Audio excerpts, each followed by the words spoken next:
வணக்கம் நண்பர்களே, நான் உங்கள் கார்த்தி. ட்ரெண்டிங் ட்ரேடர் இந்தியாவிலேருந்து பேசுகிறேன். இப்போ என்ன பார்க்க போறோம்னா ஓப்பன் இன்ட்ரெஸ்ட் அனலைஸ். இதில் பார்த்தீங்கன்னா ஓப்பனிங்லேருந்து மார்க்கெட் நிஃப்டியோட இதை மட்டும் பார்ப்போம். 21,300 புட்டு அதிகமாக ரைட் ஆயிருந்துச்சு.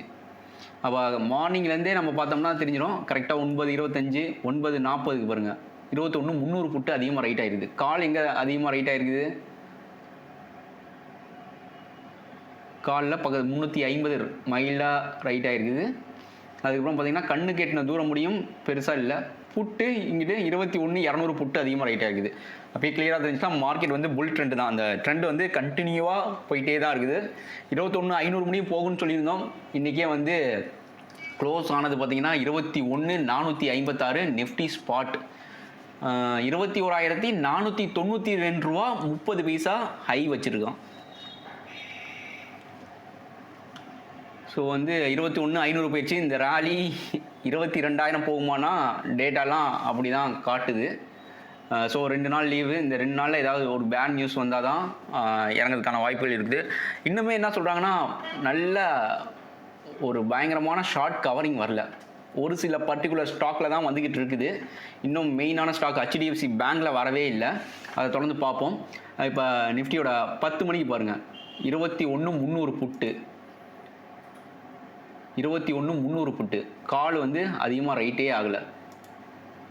கண்டினியூஸாக புட்டை வந்து இதே பண்ணியிருக்காங்க. இந்த மைல்டான கால்லாம் வந்து 21,400 புட்டு தான் அதிகமாக ரைட் ஆகிருக்குது. ஸோ 3:20 முடியுமே வந்து புட்டு தான் அதிகமாக ரைட் ஆகிருக்குது. புட்டு அதிகமாக ரைட் ஆகிருக்குன்னா புட்டு அதிகமாக செல் பண்ணியிருக்காங்க. இப்போ பை பண்ணுறது நம்ம மார்க்கெட் மேலே போனிச்சுன்னா ஆப்ஷன் வந்து காலை வந்து பை பண்ணுவோம். இதே ஆப்ஷன் ரைட்டர் என்ன பண்ணுவாங்கன்னா புட்டு அதிகமாக செல் பண்ணியிருப்பாங்க. ஸோ அந்த 21,300 புட்டு இன்றைக்கான ரேட் என்ன இருந்தது?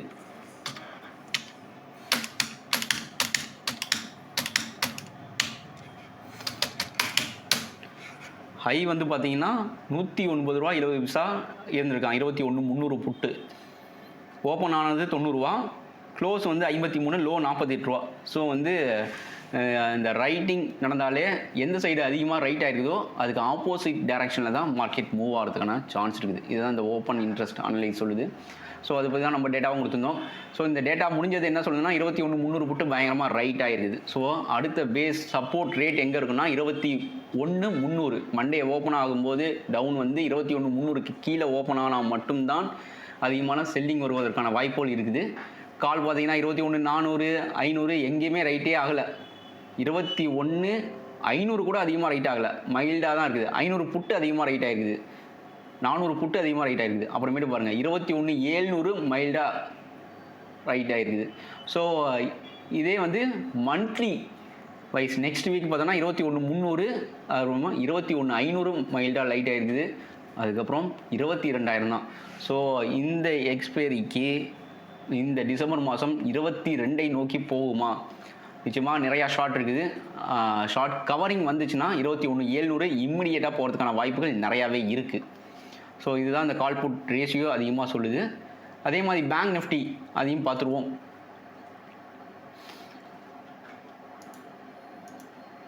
பேங்க் நிஃப்டி பார்த்தீங்கன்னா 48,000 காலு புட்டு ரெண்டுமே ரைட் ஆகிருக்குது. பேங்க் நிஃப்டியோட சார்ட் பார்த்தீங்கன்னா தெரியும். ஃபஸ்ட்டு ஒரு அப்போ வந்துட்டு டவுன் வந்தானுங்க. ஸோ 10 மணிக்கெலாம் வந்து கால் அதிகமாக ரைட் ஆகிருந்துச்சு 47,800. ஸோ அந்த இதை வந்து ஒவ்வொரு லைவ் டேட்டா பார்த்தீங்கன்னா உங்களுக்கு தெரியும் எது அதிகமாக ரைட் ஆகுது, எது வந்து அதிகமாக வந்து கவர் ஆகுது அப்படிங்கிற டேட்டாலாம் வந்து இது ஓரளவு ப்ரிடிக்ஷனுக்கு நம்ம எந்த டைரக்ஷனில் மார்க்கெட் போகுங்கிற ப்ரிடிக்ஷனுக்கு நல்லாவே ஹெல்ப் பண்ணுங்க. ஸோ ஓவராலாக என்ன சொல்லுது பேங்க் நிஃப்டி அப்படின்னு பார்த்தீங்கன்னா முடியும் போது 48,000 புட்டு அதிகமாக ரைட் ஆகிருக்குது, 48,200 கால் மைல்டாக ரைட் ஆகிருக்குது. ஸோ வந்து இந்த சைடு பார்த்தீங்கன்னா 49,500 கால் வந்து அதிகமாக கவர் ஆகிருக்குது. ஸோ அப்படின்னா இந்த இன்றைக்கி கொடுத்ததில் SBI நல்ல மூவ்மெண்ட் கொடுத்தாங்க. அதே மாதிரி HDFC தான் ஹெவி வெயிட்டேஜ் கம்பெனி. அது பிரேக் ஆனிச்சுன்னா 49,500 நோக்கி போகிறதுக்கான வாய்ப்புகள் நிறையாவே இருக்குது.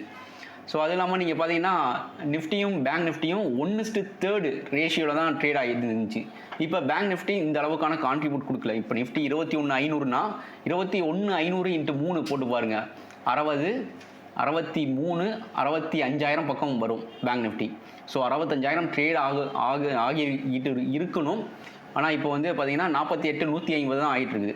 ஸோ இதில் இன்னும் பயங்கரமான ஒரு ஷார்ட் கவரிங் வந்துச்சுன்னா ICICI bank, HDFC, கொட்டாக்கு, IndusInd bank இதெல்லாம் வந்து பயங்கரமாக ஏறிச்சுன்னா பேங்க் நிஃப்டி 50,000 நோக்கி போகிறதுக்கான வாய்ப்புகள் இருக்குது. நிஃப்டி 21,700னா பேங்க் நிஃப்டியில் இன்னும் வந்து எதிர்பார்த்த ரேலி வரல. ஸோ வந்து இந்த வருஷம் முடியும் பேங்க் நிஃப்டி 50,000 தொடுமா என்றால் சாத்தியம் நிறையாவே இருக்குது. டெய்லியும் 500 பாயிண்ட் இன்னும் ஒரு 10 நாள் இருக்குது மார்க்கெட்டில். ஸோ 53,000 கூட போகிறதுக்கு வாய்ப்பு இருக்குது இதே ரேலி கண்டினியூ ஆனிச்சுன்னா. இல்லை 100, 200, 300 அப்படின்ட்டு வீக்லி ஒரு 500, 1000 பாயிண்ட் ஏற்றினா கூட நம்மளுக்கு 50,000 ரீச் ஆகிறதுக்கான வாய்ப்புகள் சாத்தியக்கூறு நிறையாவே இருக்குது.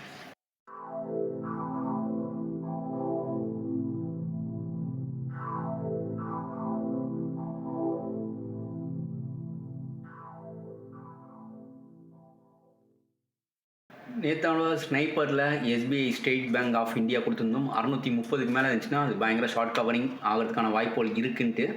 அதே மாதிரி பிரேக் அவுட்டையும் மென்ஷன் பண்ணி சொல்லியிருந்தோம். ஸோ இன்றைக்கி பாருங்கள் 630 பிரேக் ஆகி ஹை பார்த்தீங்கன்னா 650. ஸோ இது என்ன டைமில் பிரேக் ஆனிச்சுன்னு பார்த்துடலாம்.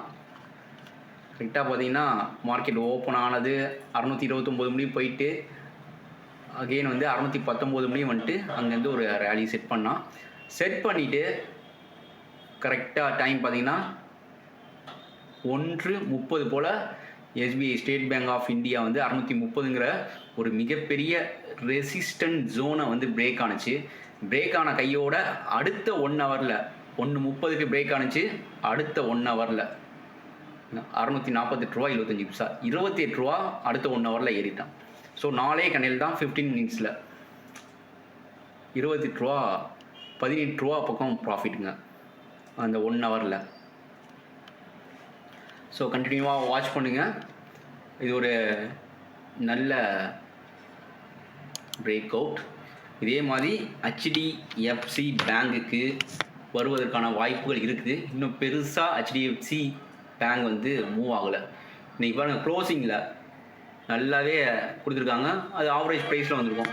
லாஸ்ட்டு 15 மினிட்ஸில் ஹெச்டிஎஃப்சி பேங்க் வந்து நல்ல ஒரு பயங்கரமான ரேலி கொடுத்து 68 முடிவு போயிட்டு அந்த முக்கியமான ரெசிஸ்டன்ட் ஜோனான 1670 பிரேக் ஆகலை.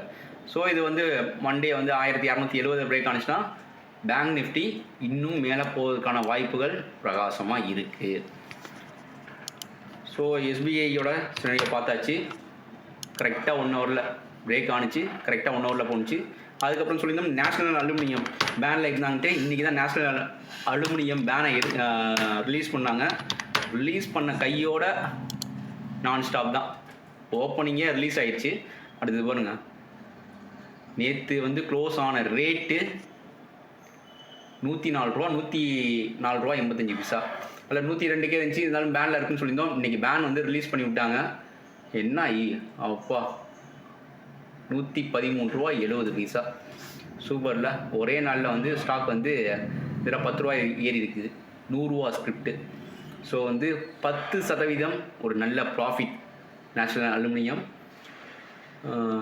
அதுக்கப்புறம் பார்க்கக்கூடியது 2 தான் இன்றைக்கான மெயின் ஃபோக்கஸாக இருந்துச்சு, நம்ம கொடுத்துருந்தோம். ஸோ அதுக்கப்புறம் நம்ம ஃபெட் ரேட் இருந்துச்சுன்னா ஐடி ஸ்டாக்கில் பயங்கரமாக இருக்குன்னு சொல்லியிருந்தோம். இன்றைக்கி தெரிச்சிருச்சுங்க. 2 நாளைக்கு முன்னாடி டிசிஎஸ் சொல்லியிருந்தோம் 3700 மிகப்பெரிய ஒரு ரெசிஸ்டன்ட் ஜோனு, அது பிரேக் ஆனிச்சுன்னா நான் ஸ்டாப் ரேலி இருக்குன்ட்டு பக்காவாக ஒர்க் அவுட் ஆயிடுச்சு. 3700 3895 ரூபா 95 பைசா, 196 ரூபா இந்த லெவல்லேருந்து ஏறி இருக்கான். இன்றைக்கி ஒரே நாளில் 200 ரூபா பக்கம் டிசிஎஸ் நம்ம கொடுத்த லெவல்லேருந்து பிரேக் ஆகி ஏறி இருக்குது. அதே மாதிரி தான் ஆரக்கல் ஃபினான்ஸ்லாம் எந்த ரேட்டில் சொல்லியிருந்தோம்? கரெக்டாக 4270 சொல்லியிருந்தோம். நீங்கள் பாருங்கள் 100 பாயிண்ட் அதில் இருந்து. இது ஒரு மல்டி பிரேக் அவுட்னு மென்ஷன் பண்ணி சொல்லியிருந்தோம் 2 நாளைக்கு முன்னாடி உள்ள வீடியோவில். அதே மாதிரி பிரேக் ஆனிச்சு, பயங்கரமாக போயிடுச்சு. ஆரக்கல் ஃபினான்ஸாக இருக்கட்டும், எம்ஃபேசிஸாக இருக்கட்டும், நாக்குரி, இன்ஃபோ எட்ஜ், பெர்சிஸ்டண்ட்டு, நான்ஸ்டாப் எல்லா ஐடி பயங்கரமாக போயிருக்குது. ஸோ வந்து இன்றைக்கியான அந்த ஜென்சார் டெக் ஐடி தான் ஸ்மால் கேப் நிஃப்டி 500 வரும். அதெல்லாம் பாருங்கள் இன்றைக்கி 10%. நேற்றுவோட க்ளோஸ் பார்த்தீங்கன்னா 535, இன்னைக்கு க்ளோஸ் 595, 605 ரூபா போயிருக்கான். ஸோ ஐடி வந்து பயங்கர புள்ளிஸாக இருக்குது. ஐடியுமே இன்னும் ஒரு 2000 பாயிண்ட் ஏறுவதற்கான வாய்ப்புகள் பிரகாசமாக இருக்குது. ஸோ இங்கே இவ்வளோ பெரிய ஸ்டாக்லாம் ஐடிலாம் ரொம்ப ரேட்டாக இருக்குது அப்படிங்கிறவங்க ஐடி பீஸை கூட நீங்கள் வாங்கிக்கலாம். ஐடி பீஸில் இன்வெஸ்ட் பண்ணுங்க. அதெல்லாம் மினிமம் இதாக இருக்கும். இங்கே பாருங்க ஐடி பீஸ் இன்றைக்கி ஸ்டாக்லாம் இருந்தது. ஐடி பீஸ் வந்து டே வைஸில் மல்டி இயர் 2022 மேலே வச்ச ஐயை வந்து பிரேக் ஆகிடுதுங்க. ஸோ மேலே வச்ச ஐ என்னன்னு பார்த்தீங்கன்னா 36 ரூபா 60 பைசா. இன்றைக்கி பிரேக் ஆகி 37 ரூபா 80 பைசா முடிவு போயிடுச்சு. க்ளோசிங் பார்த்தீங்கன்னா 37.80 தான், 38 ரூபா ஆகி போயிருக்கான். ஸோ இது வந்து இந்த ஐடி பீஸ் வந்து 42 முடியும் போகிறதுக்கான வாய்ப்புகள் இருக்குது. ஸோ இதான் ஸ்னைப்பரில் முடிஞ்சது. அடுத்ததாக வந்து இந்த ஸ்னைப்பரில் நம்ம கொடுக்கக்கூடிய ஸ்டாக் வந்து பார்த்திங்கன்னா மண்டே ஃபோக்கஸ்டு ஹெச்டிஎஃப்சி பேங்க் தான். ஹெச்டிஎஃப்சி பேங்க்கு 1670க்கு மேலே பிரேக் ஆகி ஒரு 5 நிமிஷம் கண்டினியூவாக ட்ரேட் ஆனிச்சுன்னா மேலே போகிறதுக்கான சாத்தியக்கூறுகள் நிறையாவே இருக்குது. ஸோ வந்து நிஃப்டி, பேங்க் நிஃப்டி ஓவர் பாட் ஜோனில் இருக்குது. இந்த இதில் கான்ட்ரிபியூட் பண்ணாத ஒரே ஸ்டாக்கு ஹெச்டிஎஃப்சி குரூப் தான். பெருசாக கொடுக்கல. ஹெச்டிஎஃப்சி லைஃபுமே வந்து பயங்கர அடி வாங்கியிருக்காங்க. ஹெச்டிஎஃப்சி ஏஎம்சி பெருசாக ஏறல. ஸோ இந்த ஸ்டாக்கும் ஏற ஆரம்பிச்சிதுன்னா பேங்க் நிஃப்டி 50,000 தொடுவதற்கான வாய்ப்புகள் பிரகாசமாக இருக்குது.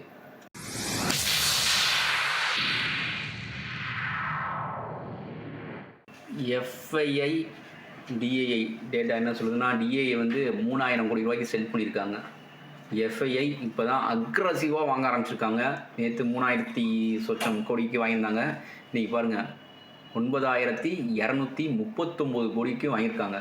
ஸோ இவங்க அக்ரெசிவாக வர்றது வந்து இன்னும் ஒரு 4-5 நாளைக்கு கண்டினியூ ஆகும் தான் தோணுது. ஸோ அது முடியும் ஒரு குளோபல் லெவலில் எதுவும் மிகப்பெரிய ப்ராப்ளம் இல்லாமல் இருந்துச்சுன்னா நிஃப்டியும் பேங்க் நிஃப்டியும் இந்த ட்ரெண்டு கண்டினியூ ஆகிட்டே இருக்கும். எங்கே ரிவர்சல் ஆகும்னா இப்போ உள்ள கண்டிஷனுக்கு 21,250 கீழே நிஃப்டியோட ஸ்பாட் க்ளோஸ் ஆனால் மட்டும்தான் செல் வருவதற்கான வாய்ப்புகள் இருக்குது. அதுவுமே நம்ம டே வைஸில் பார்த்தோம்னா கிளியர் செல்லு டவுன் ட்ரெண்ட் எங்கேருந்து ஆரம்பிக்கும்னா 20,900 எப்போ பிரேக் ஆகுதோ அப்போ தான் டவுன் ட்ரெண்ட் ஸ்டார்ட் ஆகும். அது முடியும் தாராளமாக உங்களுடைய இதை வந்து ப்ராஃபிட்டை வந்து ரன் பண்ணலாம். நல்ல நல்ல ப்ராஃபிட் வரும்போது இங்கே பாதி இன்னும் கொஞ்சம் பாதி விற்றுக்கலாம். ஏன்னா இன்னும் அடுத்த வரக்கூடிய காலகட்டங்கள் ரொம்ப சுச்சுவேஷன் வந்து பயங்கரமாக இருக்கும். இன்னும் ஒரு 4 மாதத்தில் எலெக்ஷன் வரப்போகுது. அந்த எலெக்ஷனை பேஸ் பண்ணி நிறையா ஜிக்ஸாக் மூவ்மெண்ட் கொடுக்கறதுக்கான வாய்ப்புகள் இருக்குது. ஸோ இந்த இது வந்து 21,500 முடியும்னு சொல்லியிருந்தோம். இந்த ட்ரெண்ட் வந்து இன்னும் சில ஸ்டாக்குக்கு வந்து இன்னும் ஷார்ட் கவரிங் வராததுனால இந்த டார்கெட் 21,700 நோக்கி போகிறதுக்கான வாய்ப்புகள் நிறையாவே இருக்குது. ஸோ நிஃப்டி வந்து ஃபஸ்ட்டு 50,000 தொடுவதற்கான பேங்க் நிஃப்டி தொடுவதற்கான வாய்ப்புகள் இருக்குது. பேங்க் நிஃப்டி தொட்டதுக்கப்புறம் பேங்க் நிஃப்டி 1 லட்ச ரூபா போகும்போது நிஃப்டி வந்து 50,000 போகிறதுக்கான சாத்தியக்கூறுகள் நிறையாவே இருக்குது. இது எப்போ நடக்குன்னா 2030 நடக்கிறதுக்கான வாய்ப்புகள் நிறையாவே இருக்குது.